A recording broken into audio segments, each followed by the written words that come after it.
Hola, hola, ¿qué tal? Sean todos ustedes muy bienvenidos a un nuevo episodio de Derivada Política. En este caso, de manera online, remota, home office, como queramos ponerle a esta modalidad de grabación. Nos trae acá a esta modalidad la pandemia mundial que está atravesando nuestro planeta Tierra. Es el coronavirus el que nos ha traído hasta acá. Y es también los diferentes gobiernos, en este caso el nacional, que nos ha puesto en cuarentena obligatoria y nos lleva a grabar cada uno de nuestra casa. Derivada Política se queda en casa y bueno, y acatamos las reglas que nos ha impuesto el gobierno nacional. En este caso, el episodio no va a estar tan teñido de lo que es las estadísticas, por lo menos de infectados y de la situación puntual que atraviesa el país con respecto al coronavirus.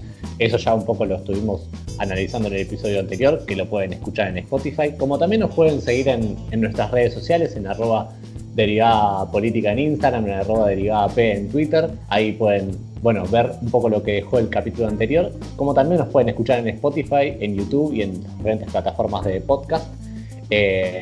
Pero en definitiva lo que queremos resaltar, y por lo menos el debate que queremos plantear en el día de hoy, es un poco el contexto y los discursos que habilita toda esta época de cuarentena obligatoria, el quedarse en casa, el aislarse. Eso habilita una serie de discursos que desde nuestra perspectiva y un poco también en sintonía con lo que han sido discusiones sociales, periodísticas y de tintes más académicos, también creemos que habilita un debate sobre todo lo que es el tejido social, cada una de nuestras casas, el todos juntos, el por ahí restringir las libertades individuales en pos de una lógica más comunitaria y nacional. Bueno, ¿qué tipo de pensamientos, qué tipo de discursos vehiculiza este tipo de contexto de cuarentena y de pandemia? Por lo que bueno, lo tengo acá enfrente mirándolo muy seriamente a mi querido amigo Ignacio de Pablo. ¿Cómo te va, Nachito? ¿Bien? Un placer de saludarles y bueno, en cuarentena como todas y todos estamos, me parece, ¿no? Perfecto. Ahora le habilito a la señorita Pamela Méndez, vamos de izquierda a derecha. ¿Cómo te va, Pame? ¿Bien? Pame, ¿me escuchás? Hola, Ahí ¿qué está. tal? ¿Cómo andan? Ahora sí, todo bien. Perfecto. Cuarenteneando, ¿no? Cuarenteneando a más no poder, ya cansada de tanto cuarentena. Bueno, le doy también el pie a mi querida amiga también Rosario Radaeli con sus auriculares tan característicos. ¿Cómo te va, Ro? ¿Bien? Bien, todo bien, ansiosa por arrancar el debate y a cuarentenados todos. Bueno, un poco lo que yo daba el inicio, por lo menos en el pie de comienzo de este programa. Hablamos sobre todo de un contexto un poco lo que nos hace es, nos engloba a todos dentro de una misma bolsa, ¿no? Y nos dice que todos automáticamente nos tenemos que quedar en casa, que cada uno tiene que seguir las reglas que nos ha impuesto así el gobierno nacional.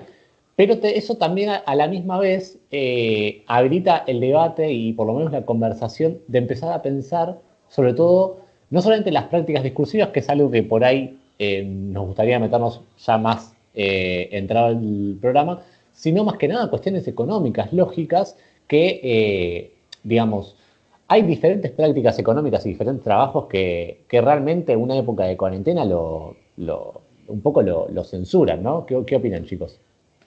Respecto de los discursos de unión, de todos juntos, se genera, ¿no? Como una cuestión de Ujú. que, bueno, ya lo decía Sergio Massa, que no hay grieta respecto del coronavirus, y eso va generando algunas rispideces, digamos, al interior, o si nos ponemos a mirarlo detenidamente, porque estamos acostumbrados, producto de que las sociedades son conflictivas, a constantemente diferenciarse del otro. Entonces, eso también genera a niveles sociales como bueno, o sea, ahora es qué onda, estamos todos amigos, no hay diferencias políticas, tenemos que empezar a cooperar con, no sé, por tirar un ejemplo, personas con las que desfinanciaron, por ejemplo, la salud pública, Sí, y eso se sí. pone en juego y no tiene una respuesta única, digamos. Sí, yo lo que creo es que además esto habilita también el empezar a pensar empleos concretamente que están por fuera de una lógica de la relación de dependencia, que un sueldo que se te garantiza todos los meses a un empleado en relación de dependencia es muy diferente a lo que significa alguien que es cuentapropista, que se trabaja, digamos, de acuerdo a la demanda de trabajo, ya sea desde un plomero hasta propio una persona que es monotributista en el Estado. Y esa clase de cosas, un contexto de aislamiento, pone en jaque esas estructuras económicas de la sociedad, que está bueno por ahí revisarlas y decir, bueno, pará, no sé si está tan bueno que el Estado tenga tanta gente en relación de dependencia indirecta como son los monotributistas, como tampoco está bueno dejar de lado a por lo menos empleos que están, digamos, a la orden del día cuando se los necesitan, pero a la hora de estar en cuarentena es medio complicado, digamos, porque se nos llega a romper, no sé, una tubería o no sé, tenemos una abertura en la llave de paso y necesitamos llamar a un plomero. Y bueno, ¿y al plomero a dónde lo dejan salir? Porque ahora, digamos, la circulación está restringida a únicamente las personas que digamos, que son profesionales de la salud o que son del rubro gastronómico de los supermercados. No, para mí eso te lo tendría que arreglar el Estado. No, mentira.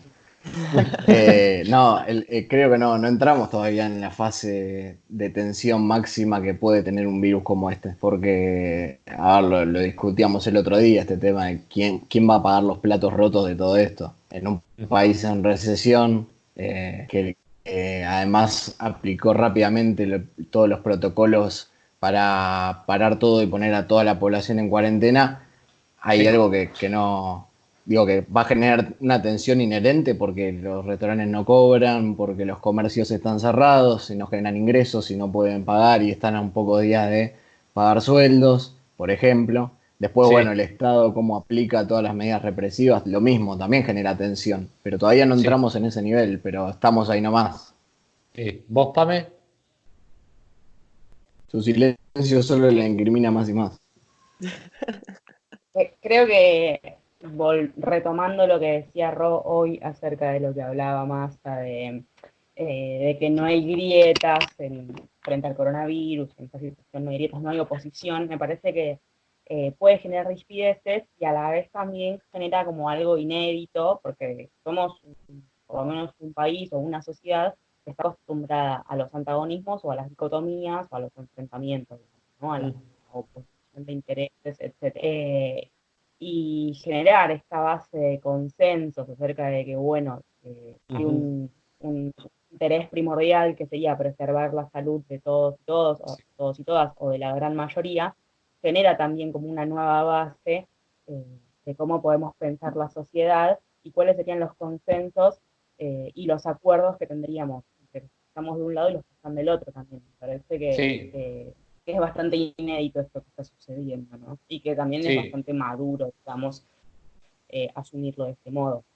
sí, sí, ni hablar. Me parece que ahí das en la tecla, Pame, en el sentido de que creo que, digamos, a la misma vez que habilita las prácticas esta época de pandemia, de quedarse en casa, de ser conscientes de que hay una situación sanitaria que nos involucra a todos, también excluye, digamos, a mucha gente esta situación. Digamos, sí, estamos todos hermanados, estamos todos juntos, que es un poco, digamos, la clave de hoy en día, por lo menos la clave discursiva de hoy en día, es que estamos todos juntos, que tenemos que quedarnos en casa, de que a este virus le ganamos entre todos. Pero a la misma vez, ¿qué es esos todos juntos? ¿O quiénes entran en ese abrazo mancomunado? Entran los primeros que tienen casa, ¿no? Los que tienen vivienda, bueno, propia o alquilada, digamos, que pueden quedarse bajo un techo, que pueden quedarse en su casa, eh, por lo menos, digamos, haciendo lo que les esté al alcance, pero a la misma vez excluye a los que no tienen un hogar, digamos, o que están en situación de calle y demás, y esos, digamos, son los que más vulnerables están al virus que está dando vueltas. Pero a la misma vez también económicamente, lo que decíamos recién, ¿no? Y para cerrar esta idea, ¿no? De por lo menos lo que a nivel, a nivel por ahí concreto esta situación significa. Significa que entran los que reciben su sueldo todos los meses en una cuenta bancaria, digamos que a final de mes, no importa lo que pase con la empresa o con su lugar de trabajo, van a tener la posibilidad de decir, bueno, digamos, voy a tener mi sueldo tranquilamente en mi bolsillo depositado. Y la realidad es que, digamos, después de todo, me parece que hay mucha gente que queda muy afuera, porque como decíamos, los cuentapropistas, o por lo menos la gente que por lo menos no trabaja en una lógica digamos, de que al fin de mes tiene su sueldo y que trabaja, digamos, día a día, es más complicado esa realidad.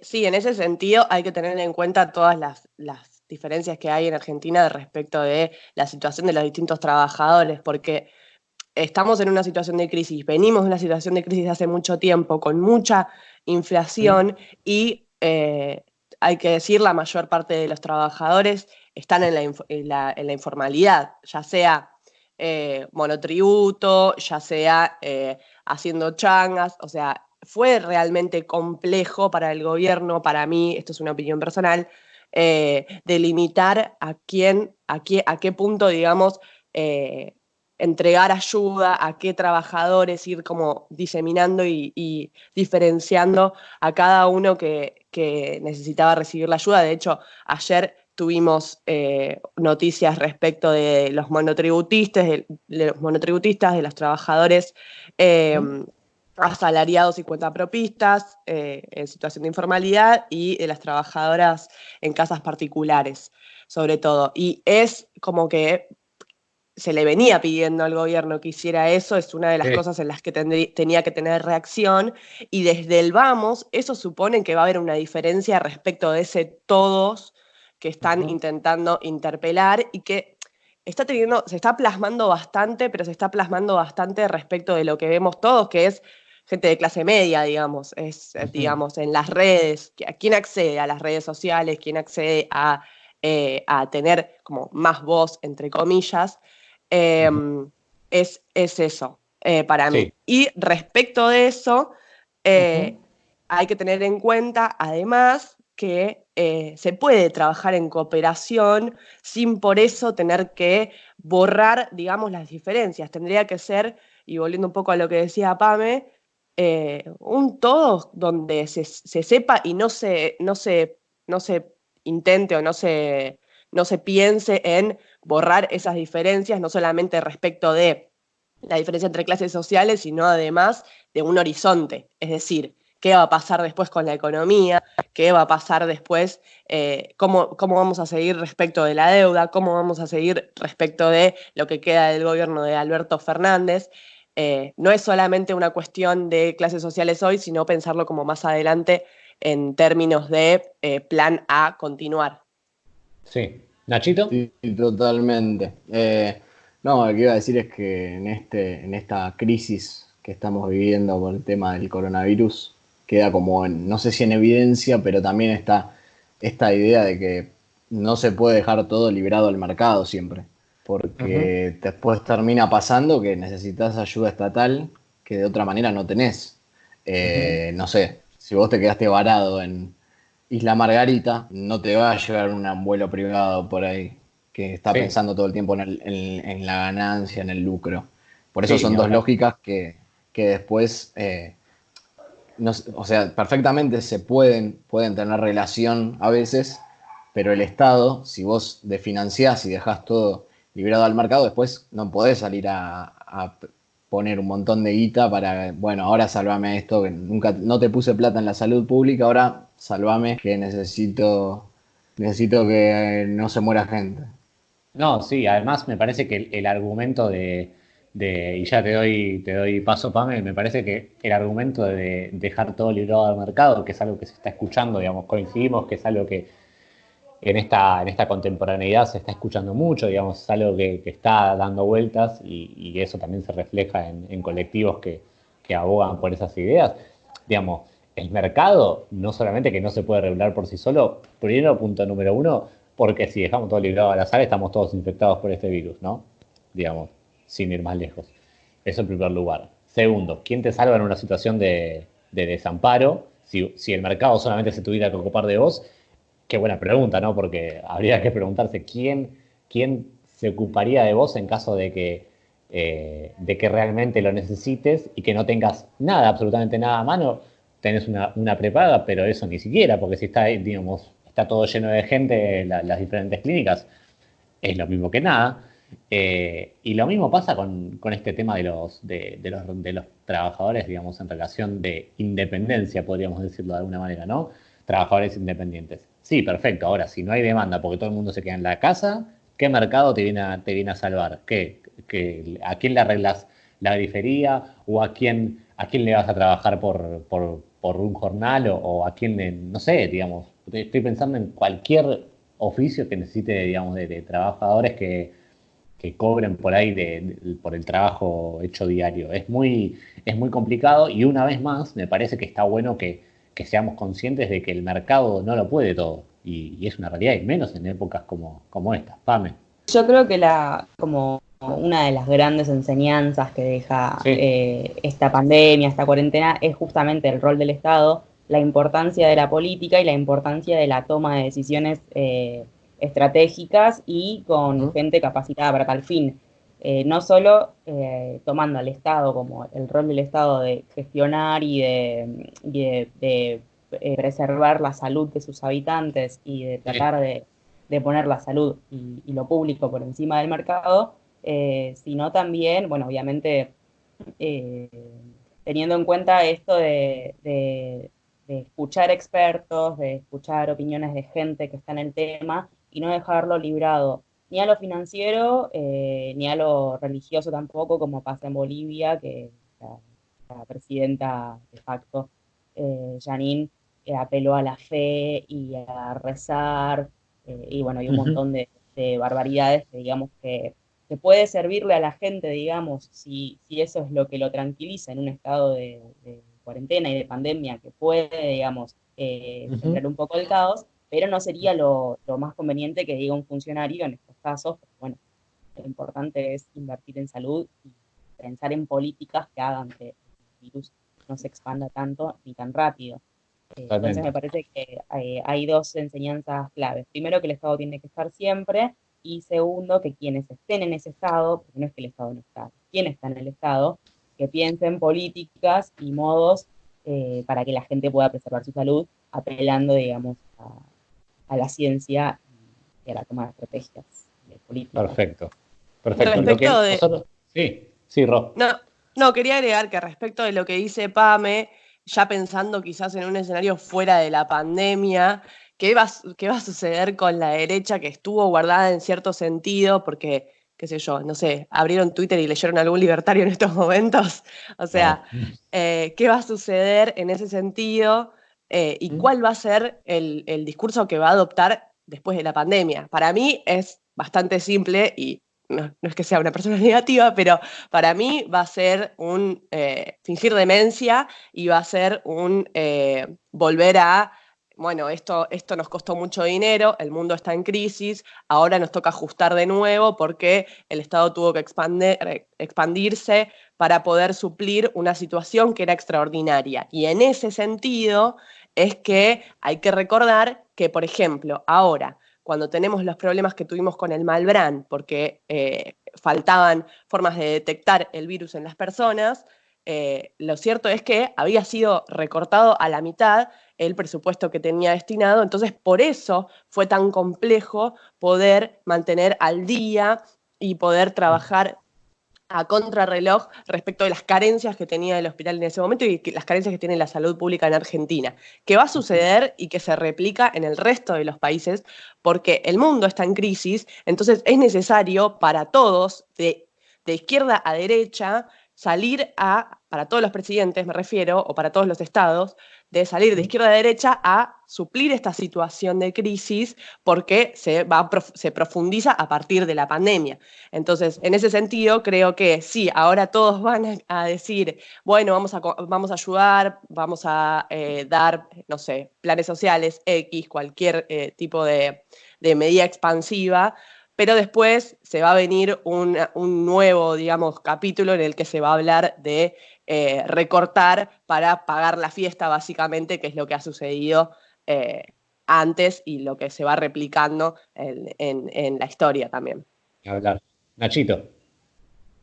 Sí, por eso yo lo que planteaba es que no se puede un día, como es una situación extraordinaria, como dicen, que lo es, no se puede un día para el otro decir, bueno, tengo un estado muy chico y pasa esto y mañana de repente tengo 15 hospitales más, no sé. Por eso es algo que se va construyendo con el tiempo y que no se puede descuidar, que hay que invertir, no hay que recortar ahí, que hay que priorizar algunas áreas sobre otras, sobre todo porque son dos lógicas distintas. O sea, vos no podés aplicar lógica de mercado a todo, sino que, si no, por ejemplo, los argentinos quedarían varados. O, no sé, te podrían cortar los servicios básicos esenciales porque no los podés pagar. Sí, está bien. Sí, sí, sí. Es una buena idea, por lo menos para abarcar todo esto. La idea, sobre todo, de que a una situación extraordinaria se le corresponden medidas extraordinarias y a la misma vez, digamos,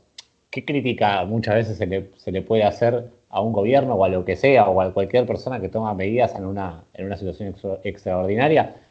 La verdad es que con el diario del lunes somos todos Gardel un poco, ¿no? Por ahí es la idea. Sí, obviamente que por ahí el día de mañana se piensa ahí, mirá, por ahí podrías haber empezado la cuarentena un poco antes, podrías haberla dejado un poco más. Sí, sin lugar a dudas que obviamente que estamos un poco para eso, para revisar por ahí y que el futuro nos encuentre mejor parados. Pero también a la misma vez creo que dentro de todo, digamos, creo que por lo menos acá dentro de Argentina, creo que se han tomado las medidas, creo que, digamos, necesarias y en buen momento. En general creo que se ha tomado conciencia relativamente rápido, sobre todo por una cuestión más geográfica y más de posicionamiento, digamos, mundial con respecto a que Argentina está muy, muy abajo en el mundo, me refiero, digamos, no, localizadamente, ¿no? De ubicación, por lo que hace que cualquier persona que venga acá no lo hace, digamos, de manera definitiva, sino que lo hace por ahí de manera de tránsito y por ahí el pensar diciendo, bueno, mirá, seamos conscientes de que por ahí un francés que venga o un inglés, por ahí que venga infectado, bueno, tenemos que tener conciencia de que ese tipo no se puede ir mañana así como así, digamos. Entonces es importante que tengamos conciencia y como decíamos la vez pasada, tener conciencia de cómo se viaja, la cantidad de viajes que se hacen hoy en día es muy importante. Pero otra cosa que por ahí es lo que por lo menos me gustaría que nos metamos ya de lleno, es esta cosa de que por ahí que era la línea de debate más importante que iba a tener este episodio, era esta idea de que las libertades individuales chocan muchas veces en estas situaciones con la potestad que tiene el Estado de ponernos enfrente de nosotros un enemigo invisible, ¿no? Nosotros por ahí recogíamos un debate que habíamos escuchado que hablaba por ahí de la malvinización, ¿no? De que toda la nación se pone toda junta para enfrentar a este virus, pero, digamos, en qué sentido, digamos, qué cosas vehiculiza ese contexto, esa situación, ¿no? Qué discursos habilita y que creo que va un poco de la mano con, digamos, qué es todos juntos, contra quién estamos peleando y qué es, si no, digamos, hoy 24 de marzo que estamos grabando y que pedimos memoria, verdad y justicia, también pedimos por un Estado que no sea un Estado todopoderoso y que pueda con absolutamente todos en tanto y en cuanto se le da el ok para hacerlo. Y me parece que es una situación para estar por lo menos atentos en ese sentido. Sí, una cosita, volviendo a lo anterior y ahora retomo Sí. con esto, cuando hablábamos también del papel del Estado, me parece que no hay que obviar que Italia, que es uno de los países más comprometidos, ahora me parece que es el más comprometido, viene sufriendo recortes por parte del Estado a la salud desde hace años, y esto no es un dato menor, o sea, así como hablamos que el Estado tiene que estar presente y que también tiene consecuencias esa presencia o ausencia, me parece que hoy estamos viendo también las consecuencias de, digamos, de ante una crisis como fue la del 2008, seguir apostando al financiero y no a lo estatal. Y ahora, retomando un poco con lo discursivo y con lo de las libertades individuales, me parece que también apostar a esta malvinización por parte, por ahí no sé si tanto del gobierno nacional, pero sí de algunos sectores de la prensa, me parece que es también aportar un poco a la construcción de un relato a partir Sí, de todo esto que está totalmente. pasando. Los relatos son los que le dan, digamos, como un sentido, un marco a todo esto que está sucediendo y aportarle como un poco de épica o de heroicismo a todo esto, también ayuda, digamos, a que la sociedad lo tome con otro sentido, digamos, con otros sentimientos, con otra responsabilidad, y me parece que, digamos, va más en tono a eso, a armarle un relato que le dé curso a esta pandemia y a esta cuarentena, creo yo. Está bien. ¿Ro?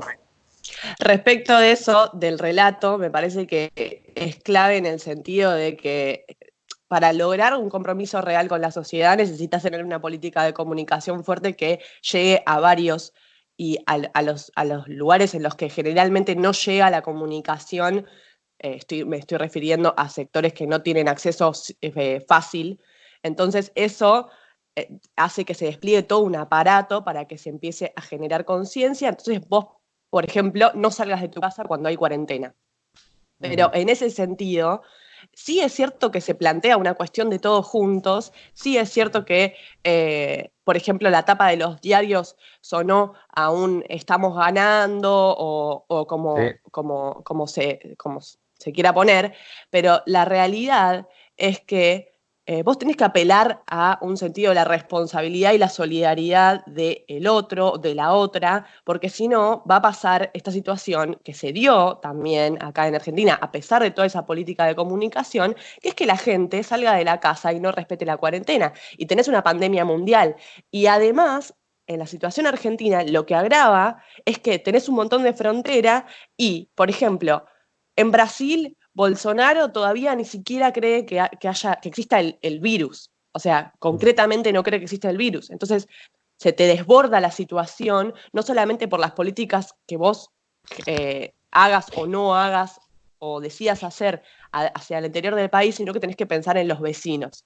Y además de todo, Argentina está endeudada y tiene crisis, entonces es un escenario complejo. Sí es cierto que hay como una situación de que todos señalan con el dedo al otro, que la policía siempre está a la orden del día para, por ejemplo, como vimos en un montón de videos en las redes sociales, ir y gorrear justamente a los pibes que están afuera en la calle, que están en el barrio, que muchas veces son cuestiones de costumbre. O sea, cuando se viven en barrios en donde los pibes están en la calle jugando, es una situación de costumbre. Y la policía siempre está a la orden del día para eso. Pero me parece que vos tenés ahí en la policía una herramienta que vas a tener que utilizar más allá de que te puedas poner en progre y decir la policía es mala. Bueno, hay que complejizar ese debate, hay que complejizarlo porque si no, el debate lo gana la derecha, como sucedió muchas veces, como le sucedió muchas veces al campo popular y a la izquierda argentina, que no se dispuso a discutir cómo tiene que funcionar la policía, las Fuerzas Armadas, y cuando vos no discutís esas situaciones, las relegás a que las discuta otro. Entonces, por ejemplo, en el discurso de la inseguridad, no tenemos, o no tiene la izquierda y no tiene el campo popular, claro, el pensamiento progresista no tiene una definición respecto de qué hacer. Entonces, es muy complejo en ese sentido porque estás relegando todo un abanico y estás permitiendo que si la policía queda, por ejemplo, descabezada, es decir, no tiene ningún horizonte, va a ser para lo que fue creada o va a utilizar el sentido común, que es básicamente de derecha. Y se genera ese problema. Sí, yo creo que hay una discusión, y ya te doy paso, Pame, me parece que hay una discusión por ser planteada y me parece que un poco, digamos, también damos en la tecla al grabar el 24 de marzo que, digamos, las palabras fuerzas de seguridad, digamos, es algo que reviste por ahí muchas veces un tamiz que necesitamos por ahí realmente ponernos a pensar qué es la policía, qué es el ejército, qué es las Fuerzas Armadas, digamos, en general. Creo que no hay una toma de posición, que tampoco me parece mal que no la haya, ¿no? Digamos, que me parece que también eso se presta para discursos más autoritarios, pero también hay una realidad que es que la fuerza de seguridad, digamos, es tomada para bien, para el gobierno que esté digamos, de turno y digamos, de acuerdo muchas veces con el tipo de discurso que eso soslaya o por lo menos que deje, ¿no? ¿Qué tipo de discursos habilita el gobierno de turno y digamos qué tipo de militancia tiene? Entonces está bien si lo usa Alberto Fernández, pero está mal si lo usaba Macri y lo usaba Bullrich, ¿no? Digamos, está bien, estaría bueno plantear la discusión y el debate en ese sentido. Pame, sí, ibas a decir algo. Sí, siguiendo esta línea, iba a decir otra cosa, pero aporto un poquito y después me explayo con lo otro. Que me parece que en ese sentido las fuerzas de seguridad, digamos, que si queremos que haya un cambio realmente tiene, como decía Ro, que haber un debate y un accionar largo y tendido respecto a qué hacemos con las fuerzas de seguridad, porque las fuerzas de seguridad de hoy no son distintas a las que había el año pasado, sin embargo, creo que los cambios de gobierno le dan como otro marco de acción a lo que hacen o a lo que dejan de hacer. Entonces, bueno, si queremos que realmente haya un cambio, tiene que haber un cambio progresivo y sostenido en el tiempo, también en base a otros consensos, como hablábamos hoy, de la sociedad y qué es lo que queremos que hagan las fuerzas de seguridad. Y otra cosa, respecto a esto de que hablábamos, bueno, de cómo se apunta a la construcción de un relato, a la colectivización, de que estamos todos juntos, de que las capas de los diarios son todas las mismas, me parece que esta construcción de un relato invita a la sociedad a ser parte de esto, ¿no? A ser parte de esta gesta, esta cuarentena épica y heroica que estamos llevando adelante contra este enemigo invisible, como dicen algunos, que es el COVID-19. Y lo que me parece positivo de todo esto es que se apunta a tender lazos colectivos, ¿no? Y también, ya que hoy estamos en el marco del 24 de marzo, en la Semana de la Memoria, creo que es importante también destacar que no se está apuntando a un sálvese quien pueda y una salida individual, sino a tratar de hacer algo colectivamente, ¿no?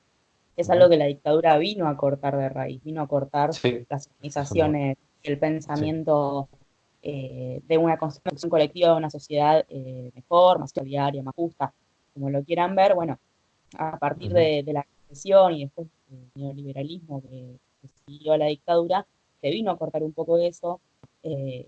Cosmovisión que también se vio recrudecida el gobierno anterior con el paradigma de la meritocracia y del emprendedurismo.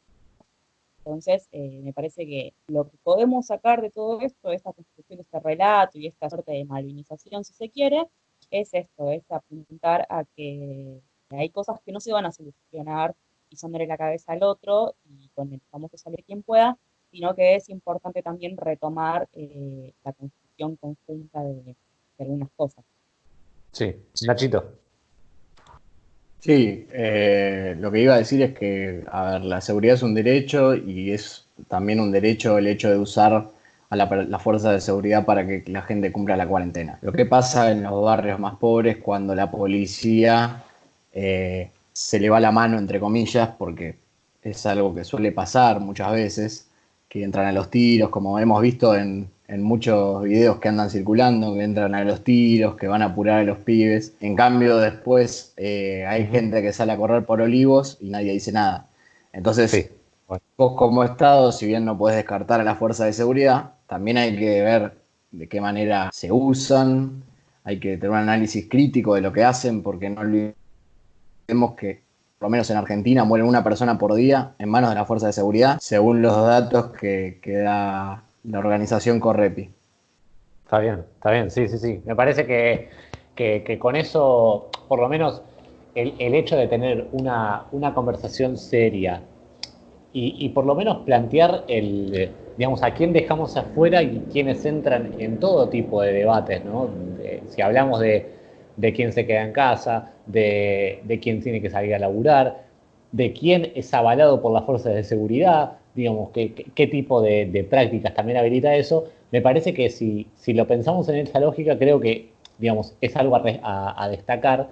Lo que también me quería quedar, que es algo por ahí interesante de plantear, es qué tipo de gestos y qué tipo de retribuciones le vamos a dar o que van a habilitar esta serie de prácticas en el día de mañana, porque a mí me pasa, por ejemplo, de vivir en un barrio, digamos, muy transitado y a las 9 de la noche, todos los días, se aplaude por las personas que sirven en los diferentes hospitales, y ya sea enfermeros, médicos, lo que sea. El aplauso está buenísimo, es un buen gesto, pero digamos, después de que pase esta cuarentena, ¿realmente veremos algo, una retribución verdaderamente significativa en términos bueno, un mejor sueldo o que los médicos, digamos, o no sé tanto los médicos, porque por ahí la medicina es algo muy abarcativo, pero que la salud pública en general sea tomada como lo que es, como esto, digamos, de que en situaciones extraordinarias te salva las papas y que realmente hay que ser muy consciente de que digamos, tenemos que tener una salud pública que sea el ejemplo para esta clase de cosas y que no sea justamente el mercado el que se tenga que encargar de eso, porque, y ahí le doy la derecha a Pame, digamos, esta clase de prácticas del individualismo de la salud privada habilita a que si en la salud privada se hace mejor, bueno, cada uno hace lo que quiere, digamos, ¿no? Un poco es eso, el matiz que te habilita esa discusión. Lo que sí creo es que hoy la pelea no está tanto en la calle contra el virus, sino está más que nada, digamos, de las puertas para adentro de nuestras casas y de nuestros pensamientos y plantear argumentos y discusiones y conversaciones realmente valorables, ¿no? Que podamos pensar en una salud pública mejor para todos. Al respecto de la salud pública y cómo te salva las papas, parece que desde lo discursivo, por lo menos en la clase media, porque estamos hablando de discursos que circulan en personas que, como decíamos antes, tienen acceso a redes sociales, internet y demás, ¿en qué va a quedar eso, no? O sea, es como un interrogante para después de la pandemia. ¿En qué va a quedar la situación de que se plantee, bueno, las enfermeras, las personas que están ayudando en la salud pública, porque hay toda una épica de quienes están trabajando y de quienes están trabajando en la salud pública, están ayudando con esta crisis, y se conocen los datos de sus sueldos, de en qué condiciones están trabajando y por qué. Entonces, ahí hay algo a lo que hay que observar, que es cómo va a permear esta situación en la que claramente fueron un papel fundamental, tuvieron un papel fundamental, en la que claramente es importante que haya una salud pública de calidad y queda bastante a las claras. Pero bueno, después, cuando todo esto pase, o sea, ¿qué va a quedar de todo esto, de toda esta situación? Porque no sabemos si eso va a permear realmente en la sociedad o si es por un rato y después volvemos a si yo puedo pagarme la salud privada, no me importa Sí, más o no me interesa ver en una plataforma política que la salud pública sea una prioridad. totalmente. ¿Pame?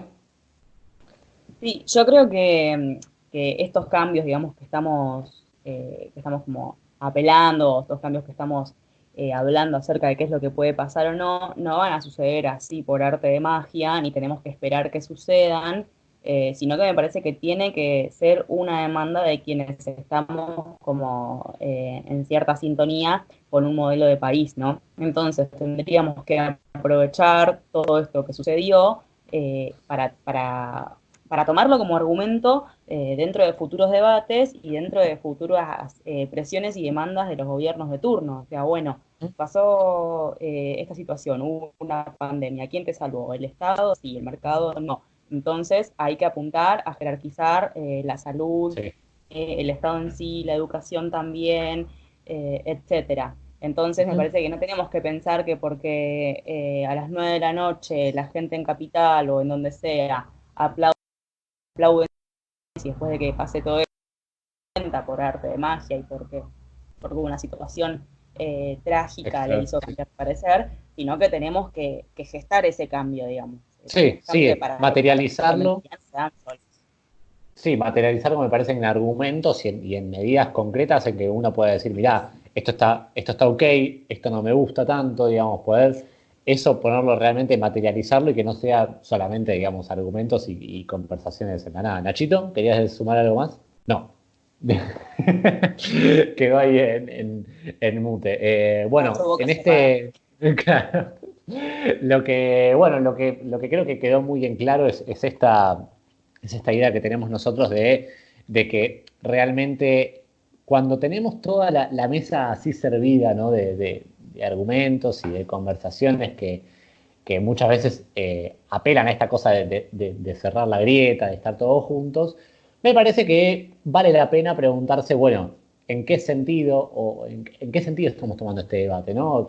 Y ser conscientes verdaderamente de abrir un poco más la cabeza en el sentido de pensar por ahí a quienes estamos dejando de lado, quienes no están pasando la misma situación que nosotros, porque está buenísima la conversación vía videollamada con familiares, con amigos, pero muchas veces hay que pensar qué tipo de prácticas también habilita esto. No creo que, digamos, esto esté al alcance de absolutamente todos. Lo que sí creo es que, digamos, vale la pena plantear un argumento y sobre todo en cuestiones de salud pública, en cuestiones de que si nos compete a todos y nos concierne a todos, la verdad que es necesario tener el debate con respecto no solamente a la salud pública también, sino también al respecto de las fuerzas de seguridad, qué tipo de uso le queremos dar en estas situaciones. ¿Se le permite todo? ¿Está todo absolutamente avalado? ¿O qué podemos hacer al respecto?